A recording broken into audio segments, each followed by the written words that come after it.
Can we talk about the cost then of the life that you live?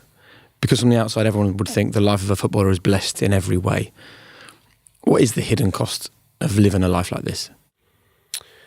There is obviously challenging components in your life in terms of the football side of it. Your family seeing negative things online, that is a difficult one. But my family are actually quite good with stuff like that to a certain degree. But I'm not there all the time when they flick the iPad on, or your grandparents turn the iPad on, there might be something negative on there. So yeah, it's not the end of the world. And some people will say, oh, that's such a small problem. Like, what do you say to your mum when she reads something and rings you up? Just don't read it, mum. Yeah. Just get the iPad away. Just get it out of the way. You don't need to read it. But if they want to read it, then and if it's about their own son, then fair enough. You can't control that. But what you can do is you can just say, mum, they'll tell lies. That's it. They'll just tell lies. That's it. And what about like a social life? And they don't. Some of the things that might be on there might be true. The things that we take for granted. I'll go to the pub, I'll have a quick pint. Yeah. I'll sit quietly on my own, I'll go and have a coffee, no one will bother me. Like, how do you get used to living that life?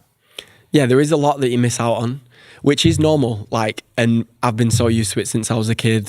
House parties whenever you're 15, 16, you can't, because you're always training. Like, it might sound daft, but you actually always are. Obviously, you have times where you go out and you have your holidays with your friends and stuff like that, so you don't miss everything completely, but sometimes birthdays and all the rest of it you can miss out on. But as you say, it's a small thing that is being missed out on in terms of your football career, and there's always other times that you can see people and stuff like that. And how's this been, talking about things that maybe you wouldn't normally be open to discussing?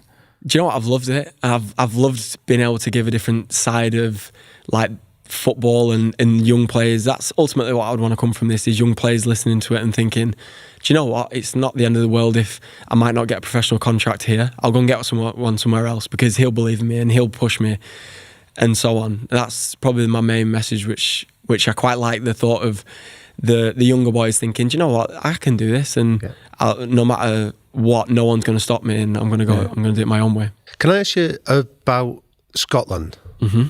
We were lucky enough last year that we spent a couple of hours in the company of Steve Clarke. Yeah. And Steve was brilliant at talking to us how he felt the biggest change that he'd implemented as national coach was changing the mentality. Mm-hmm. He said we went from playing not to lose to playing with to win. Mm-hmm. And he felt that was a key moment. What's been your experience of that change of mentality when you're wearing the national colours? I cannot speak highly enough of Steve Clarke. First and foremost, there was a time where I went in, and this was around about March time last year, and I didn't realise it, but he called me in to speak to him and all the rest of it, and we were sat down on the sofa like this, and he said, "You just don't look happy." And I was like, "Really?" Because I am. Like, I actually am. And I said this to him, I was like, "I actually am." And he was like, "Nah, I can just see something in you where you might not be as smiley, or you might not be as, not polite, but as outgoing and speaking to everyone as usual." And I was like, yeah, I'm obviously not happy because I'm not playing. That's probably the one thing that I can think of. And he was like, if you just go back to playing whenever you was 17, 18 years old, with a smile on your face when you first got into the first team, not caring the world, waiting to see the difference. And he left it there. And I was like, I went back and spoke to my dad for a long time about it, because I didn't think that there was much up, and there genuinely wasn't. But now I look back at it, that's the first time in my career where I properly had to not play for a while, and it was difficult. And I spoke to some loved ones and stuff like that, and the next 2 games I scored 4 goals, and I feel like I'm like more smiling. I've not taken it for granted that I play for Man United in Scotland, and just enjoy it. So what did you do after Steve had said that?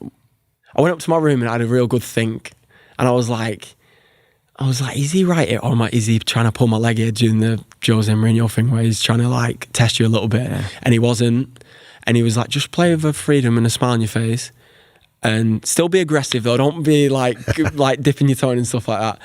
And I was like, yeah, he's right. And I sat there and I thought, subconsciously, I'm not happy. And that's not me. I always like to have a laugh and a joke and smile and try and enjoy football.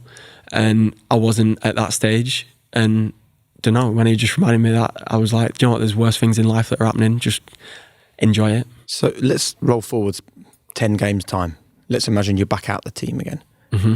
How would you react next time around if there's a spell on the sidelines? The same way. You always have to look at it and think this is a process, and no matter what happens, whether you're playing or you're not playing, it's fine. And just as long as you keep doing your non-negotiables right, that's all you can do. And is there a difference for you? You know, like when I was thinking about this, you play for United and they're still Goliath in English football. Everyone wants to beat United. Whereas when you play for Scotland, you're the underdog. You're David, that you wouldn't have bloodied the nose of some of the big nations that you're coming up against. Is there a difference in the way that you approach playing for both of those two teams? No, I would say no. I would say, in my opinion, as the players at Scotland, we're getting more and more to that stage where we're confident against anyone. And granted, since we have qualified for the Euros, we haven't been as good as what we know we can be. And that comes down to Steve Clarke again with his standards, how he's holding the dressing room at half-time, the way he's relaying information. He's been firm. He's not saying, we've qualified, lads, get the beers out. He's not doing that. He's saying we need the standards to be like this every single game. And that is ultimately the reason why we feel like we can go and play against so-called better nations than us, with what other people would say. And there was a time where qualifying for a tournament, Scotland would go, there's success, we've qualified. What now represents success for Scotland? That was mentioned with all the lads the other day. Really?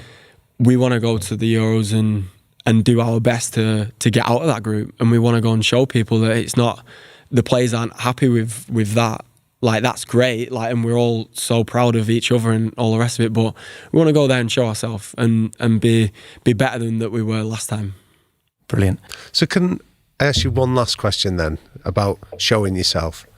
I want you to take us into your head that when you're in the tunnel at Old Trafford, the place that you've been a part of the family since you were a young lad, you look down, you've got the United badge on your shirt, you can hear 75,000 people cheering. Just tell us what's going on for you. Now it would change, because at the start, it was like, oh my God, this is unreal. Like, this is what you've literally dreamed for your whole life, to walk out there. Now it's the same, except more of you concentrated more on the game. I feel like whenever you first come in, you're like taking it all in. You sat there thinking, oof. And sometimes you might subconsciously be not thinking about the game.